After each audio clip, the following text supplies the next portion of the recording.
Sahabat setia Gowor yang dikasihi Tuhan, Shalom. Hari ini adalah Selasa 11 Juni 2024 dan hari ini kita merayakan peringatan wajib Santo Barnabas Rasul.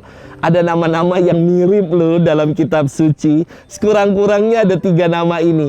Yang pertama adalah Barnabas, ada yang namanya Barsabas, satu lagi ada yang namanya Barabas. Ketiga nama ini mirip loh. Barnabas, Barsabas, dan Barabas, ya kan? Dan menunjuk pada pribadi yang berbeda. Barsabas merupakan nama lain dari Yusuf yang namanya diajukan bersama dengan Matias untuk menggantikan posisi Yudas Iskariot. Dan yang terpilih adalah Matias untuk menggantikan Yudas Iskariot. Sementara Barabas adalah seorang pemberontak dari kalangan nasionalis Yahudi yang dibebaskan oleh Pontius Pilatus atas desakan orang Yahudi. Kita ingat ya dalam Pasio ketika Pontius Pilatus mengatakan hal ini kepada orang banyak. Siapakah yang akan aku bebaskan ini? Yesus, raja orang Yahudi ini, ataukah si Barabas? Dan orang Yahudi berteriak, bebaskan Barabas, bebaskan Barabas. Nah, sekarang yang kita peringati adalah Barnabas. Siapakah dia? Barnabas adalah salah seorang anggota jemaat perdana di Yerusalem. Ia dikenal sebagai orang yang jujur dan dikisahkan ia menjual ladangnya dan uang hasil penjualannya ia letakkan di depan kaki para rasul dalam Kisah Rasul 4 ayat 37. Nama asli Barnabas adalah Yusuf. Ia dipanggil Barnabas oleh para rasul yang berarti anak penghiburan. Barnabaslah orang pertama yang meyakinkan para rasul dan jemaat perdana akan pertobatan Paulus.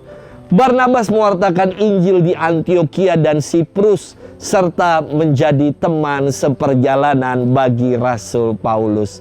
Hari ini kita akan bersama-sama merenungkan firman Tuhan yang diambil dari Injil Matius 10 ayat 7 sampai dengan 13. Kita siapkan hati kita.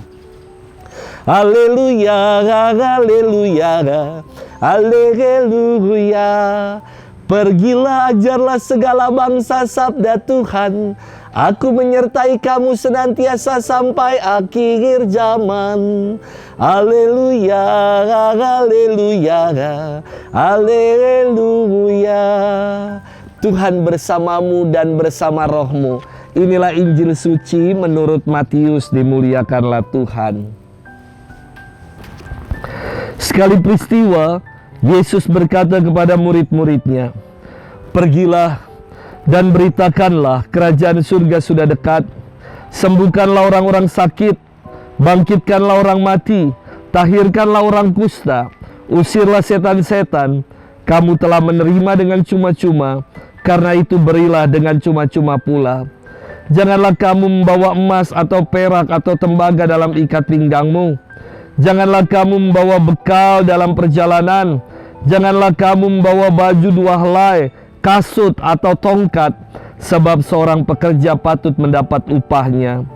Apabila kamu masuk kota atau desa, carilah di situ seorang yang layak dan tinggallah padanya sampai kamu berangkat. Apabila kamu masuk rumah orang, berilah salam kepada mereka. Jika mereka layak menerimanya, salammu itu turun atasnya. Jika tidak, salammu itu kembali kepadamu. Demikianlah sabda Tuhan. Terpujilah Kristus. Sahabat setia Gowor yang dikasihi Tuhan, Shalom. Ada umat yang pernah tanya gini sama saya, saudara-saudari. Romo, kalau Romo saya undang ke persekutuan doa saya, tarifnya berapa, Romo? Saya sampai terperangah mendengar pertanyaan ini. What? Tarif? Lalu saya tanya, emang yang datang ke persekutuan doa Ibu ada tarifnya ya Bu ya? Orang saya aja kalau pelayanan senantiasa cuma-cuma, nggak pakai tarif-tarifan. Bahkan argo aja saya bayar sendiri. Ditanya tarifnya berapa, aneh. Sahabat setia Go Warrior yang dikasihi Tuhan, firman Tuhan hari ini mengajak kita untuk menjadi pewarta dan pembawa kabar sukacita dengan cuma-cuma. Artinya tidak ada udang di balik batu, tidak ada motivasi tersirat di balik itu. Tulus dan ikhlas, inilah karya pelayanan yang sejati. Terkadang karya pewartaan dan pelayanan kita malah dijadikan proyek untuk wifi, proyek untuk unjuk gigi, untuk pamer di kalangan orang banyak. Hari ini firman Tuhan secara jelas mengatakan kamu telah menerima dengan cuma-cuma. Karena itu berilah juga dengan cuma-cuma. Free of charge alias gratis. Karena Allah telah memberi secara cuma-cuma dan gratis kepada kita. Jadi kalau ada pelayanan, pewartaan, atau pekabaran Injil yang dikomersialisasikan atau ujung-ujungnya duit, kita patut bertanya, apakah ini rahmat atau sebuah kemunafikan yang diselubungi dengan hal-hal spiritual? Sahabat setia Go Warrior yang dikasihi Tuhan, firman Tuhan dilanjutkan dengan perutusan para murid dengan tanpa membawa apapun, membawa ini dan itu. Maksudnya apa? Jelas, Yesus ingin mengajak para pemberita Injil, para muridnya, untuk mewartakan kabar sukacita dengan berfokus pada pemberitaan sukacita itu. Untuk bergantung seutuhnya pada Yesus, sang sumber sukacita itu sendiri.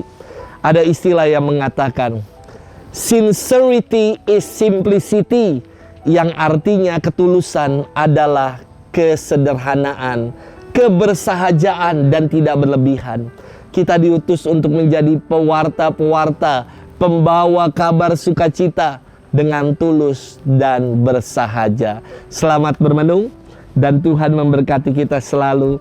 Dalam nama Bapa dan Putra dan Roh Kudus. Amin.